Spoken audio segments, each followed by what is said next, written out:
You know, it turns out that even the most brilliant cybersecurity experts can be tricked by a really, really good story. And in the next few minutes, you're going to understand exactly how they do it, and more importantly, how you can make sure it never, ever happens to you. Yeah, this quote pretty much says it all, doesn't it? The biggest vulnerability isn't in our computers, it's in us. What that really means is you can have the best security in the world, but it all falls apart if someone can trick the person using it. The human mind, that's the weakest link. So let's set the scene. Our story is about someone who you'd think would be immune to this stuff, a lead developer on a huge cybersecurity project. I mean, this is a person whose entire life is about spotting threats and building digital walls. Okay, so picture this expert getting a message completely out of the blue. And it's not just some random email. This looks like a once-in-a-lifetime job offer, coming directly from the founder of another company. It seems totally legit, the kind of thing that would get anyone's heart racing. But here's the twist. That dream job, it was all an elaborate trap. And it led to an absolutely devastating hack. Not by smashing through firewalls, but by walking right through the front door, using trust as the key. So how on earth did a professional who lives and breathes security get fooled? All right, let's get into the nitty-gritty of how this trap was actually built, because this wasn't some lazy, sloppy phishing email. No, this was a professional-grade operation designed from the ground up to fool even the most suspicious person. Just look at this playbook. The detail is incredible. So step one, they didn't just make up a name. They straight up impersonated a real, verifiable company founder. Step two, then they built an entire fake company workspace on Slack. We're talking multiple channels, fake employee profiles, the whole shebang, to make it look active and real. Step three, to make it all seem legit, they scheduled a professional interview on Microsoft Teams, a tool everyone trusts. But steps 4 and 5, that's when the trap closes. Right in the middle of the video call, they trigger a fake pop-up saying his software needs an update. And because he's in this safe professional bubble they've created, he clicks it. And just like that, he's infected. You see, this whole attack works because of one really powerful idea. It was never about hacking code. It was about hacking a person. So what is this technique, anyway? It's called social engineering. The best way to think about it is, it's the art of the con. It's when an attacker uses psychology to manipulate you into doing their dirty work for them, like clicking a sketchy link, or in this case, installing their nasty software. They're not breaking into your house, they're convincing you to hold the door open for them. And this chart right here just makes it crystal clear. You see, on the left, you've got traditional hacking. It goes after the technology, the code, the firewalls.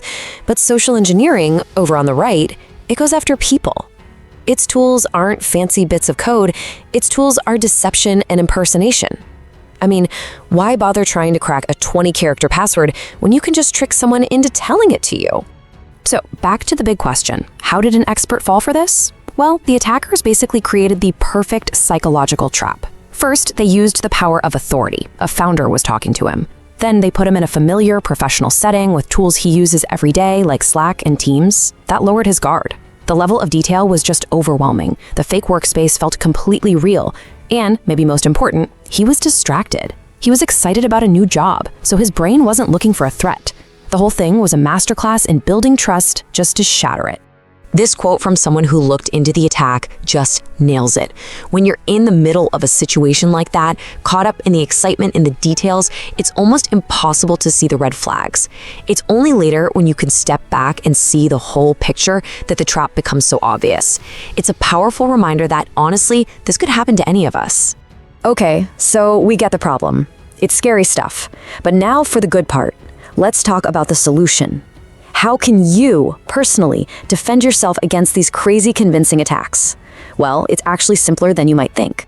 Here it is, your 3-step defense plan. Pause, verify, and question. First, anytime something feels urgent or just pops up out of nowhere, just pause. Seriously, don't click, don't reply, just stop for a second. Second, verify. If you get a weird request from a coworker, don't just reply to the email. Pick up the phone or send them a message on a totally separate app you already trust. And third, question it. Ask yourself, does this actually make any sense? Like, would Microsoft Teams really need you to download a random file and install it right in the middle of a meeting? The answer is pretty much always going to be no. And that brings us right back to our story. Seeing a pop-up that asks you to download and run a piece of software, especially when you're live in a meeting and you're distracted, that is a massive red flag. Real, legitimate apps just don't do that. This was the exact moment where hitting pause and questioning what was happening could have stopped the entire attack in its tracks. So, as we bring this all together, let's just zero in on the one big idea at the center of all of this. It's the one vulnerability the technology can't quite seem to fix. There is a reason big companies try to automate everything. As one security expert put it, technology is predictable, but people were not. You can build the strongest digital fortress in the world, but the one thing you can never fully predict or control is simple human error. And that's really the bottom line, isn't it? You can buy all the fancy security software in the world, but when it all comes down to it, the single biggest weak spot in any system is, and probably always will be, the people who use it. Okay, so let's just slowly recap the most important things to remember. First, experts are not immune. A really good lie can fool anyone. Second, social engineering isn't about attacking computers, it's about attacking our minds, our trust. Third, these attackers are pros. They build incredibly detailed, professional-looking traps. And finally, number 4, the most important one, your absolute best defense is a simple mental habit.